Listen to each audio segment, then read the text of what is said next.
नमस्कार। आपने खबरों में ये शब्द तो जरूर सुना होगा, आईपीओ। अरे फला कंपनी का आईपीओ आ रहा है, या उसने आईपीओ से हजारों करोड़ रुपए कमा लिए। पर ये होता क्या है? दिमाग में आता ना ये सवाल। तो चलिए आज इसी को एकदम आसान भाषा में समझते हैं। तो सवाल यही है, आखिर ये आईपीओ है क्या चीज? मतलब क्या ये कोई लॉटरी का टिकट है कि लग गया तो जैकपॉट, या फिर ये प्रॉपर सोची समझी इन्वेस्टमेंट स्ट्रैटेजी है? चलिए आज इसकी पूरी की पूरी कहानी समझते हैं। तो आज हम क्या क्या बात करने वाले हैं। सबसे पहले आईपीओ क्या है, फिर देखेंगे कि कंपनियां इसे लाती क्यों हैं, उसके बाद इसकी पूरी प्रोसेस क्या होती है, और आखिर में इन्वेस्ट करने से पहले सबसे जरूरी सलाह। फटाफट आगे बढ़ते हैं। तो चलिए शुरू करते हैं अपने पहले और सबसे बेसिक सवाल से, व्हाट इज एन आईपीओ? यानी आईपीओ क्या है? देखिए, आईपीओ का पूरा नाम है इनिशियल पब्लिक ऑफरिंग।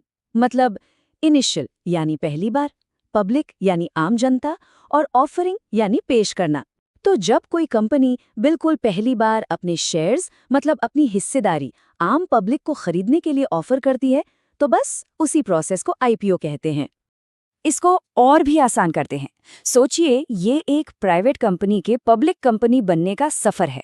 मतलब अब तक कंपनी के मालिक कुछ गिने चुने लोग थे, पर अब कोई भी, हम और आप जैसे लोग भी उस कंपनी में हिस्सेदारी खरीद सकते हैं। जैसे मान लीजिए कोई नई चाय की दुकान है, चाय फाई नाम की। अभी वो एक प्राइवेट कंपनी है, पर आईपीओ के बाद वो पब्लिक हो जाएगी। सिंपल। अच्छा, तो ये तो समझ आ गया कि आईपीओ क्या होता है। पर अब अगला सवाल, आखिर कोई कंपनी जैसे हमारी चाय फाय आईपीओ लाएगी ही क्यों? क्या जरूरत पड़ गई? चलिए इसके पीछे की वजहों को समझते हैं। देखिए, इसके पीछे मोटे तौर पर 3 बड़ी वजह होती हैं। पहली वजह, पैसा जुटाना यानी कैपिटल रेज करना। अब मान लीजिए चायफाई को पूरे देश में 500 नए कैफे खोलने हैं। उसके लिए बहुत सारा पैसा चाहिए, राइट? वो पैसा आईपीओ से आता है। दूसरी वजह, कर्ज चुकाना। कई बार कंपनियों पर बहुत कर्ज हो जाता है, तो वो मार्केट से पैसा उठाकर अपना पुराना लोन चुका देती हैं, ताकि चैन से आगे का काम कर सकें। और तीसरा कारण है पुराने इन्वेस्टर्स को एक एग्जिट देना। अरे भाई, जिन लोगों ने कंपनी की शुरुआत में पैसा लगाया था, वो भी तो अपना प्रॉफिट लेकर निकलना चाहेंगे। आईपीओ उन्हें ये मौका देता है। चलिए अब आते हैं सबसे प्रैक्टिकल बात पर। मान लीजिए चायफाई का आईपीओ आ गया। अब इसमें अगर किसी को पैसा लगाना है, तो इसका प्रोसेस क्या है, मतलब ये काम करता कैसे है? स्टेप बाय स्टेप समझते हैं। तो सबसे पहले कंपनी एक प्राइस बैंड तय करती है। मतलब एक शेयर की कीमत मान लीजिए 500 से 510 रुपए के बीच होगी। फिर आता है लॉट साइज।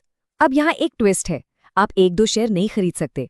कंपनी एक लॉट बना देती है, जैसे कि आपको कम से कम 30 शेयर एक साथ खरीदने होंगे। इसके बाद होती है बिडिंग। इसमें इन्वेस्टर्स को अप्लाई करने के लिए 3 से 4 दिन का टाइम मिलता है। और फिर आखिर में होती है लिस्टिंग।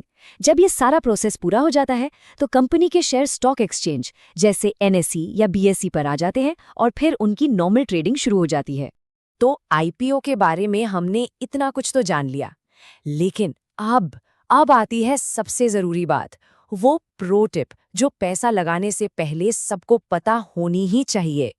और वो टिप ये है कि सिर्फ और सिर्फ हाइप या बाजार के शोर शराबे को देखकर कभी भी पैसा मत लगाइए।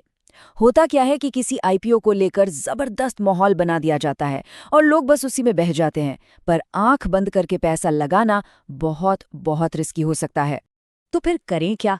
इसका जवाब सिर्फ एक लाइन में है, कंपनी का रेड हेरिंग प्रोस्पेक्टस, जिसे शॉर्ट में आरएचपी कहते हैं, उससे जरूर पढ़ना चाहिए। ये सबसे जरूरी स्टेप है।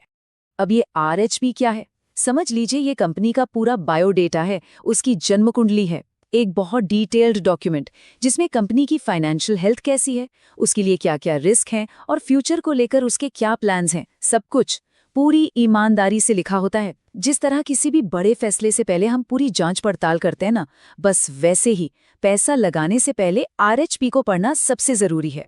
तो अब जब आईपीओ की बेसिक बातें समझ आ गई हैं, तो उम्मीद है कि अगली बार जब किसी आईपीओ की खबर आएगी, तो लोग सिर्फ भेड़ चाल का हिस्सा नहीं बनेंगे। वो सवाल पूछेंगे, वो आरएचपी ढूंढेंगे, और फिर अपना फैसला लेंगे। तो असली सवाल ये नहीं है कि अगला बड़ा आईपीओ कौन सा होगा। असली सवाल ये है कि क्या हम उसके लिए तैयार हैं। सोचिए।